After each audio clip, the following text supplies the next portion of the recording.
The type of situational security awareness that once seemed to be the exclusive domain of the paranoid has become depressingly mainstream.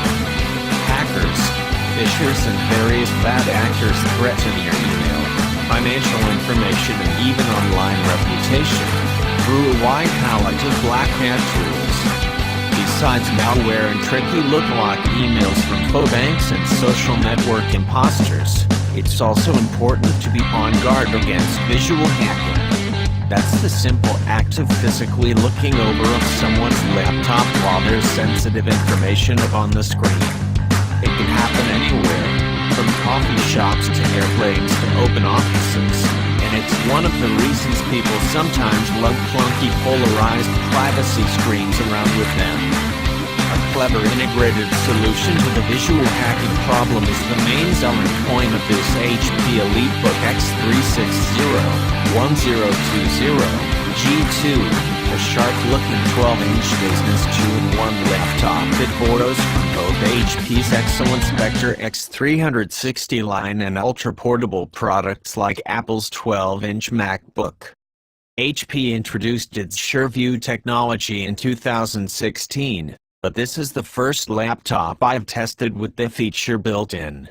Developed with 3M, it adds a privacy filter to the display, activated by hitting the F2 button. With the SureView feature off, it looks like a normal laptop screen, mostly.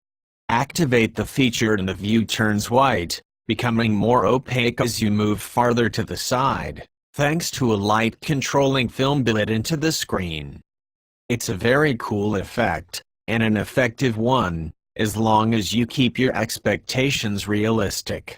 Depending on what information you have on the screen, much of it is still readable from a closer over-the-shoulder view, and it does very little for a viewer seated directly behind you. There's about 70 degrees of reasonably clear viewing, after which the screen fades into white. It's certainly opaque enough, even at closer angles, to prevent a casual quick glance from stealing a password or account number. Even when the filter is turned off, the display is a little more muted than other similar laptop screens, and there's a tighter sweet spot for optimal viewing before the image degrades. I'm sure I'd get used to this minor irritation in time, but compared with the half-dozen other laptops I've used recently, it's definitely noticeable. It's not a deal breaker, but it doesn't do the 1920x1080 display any favors.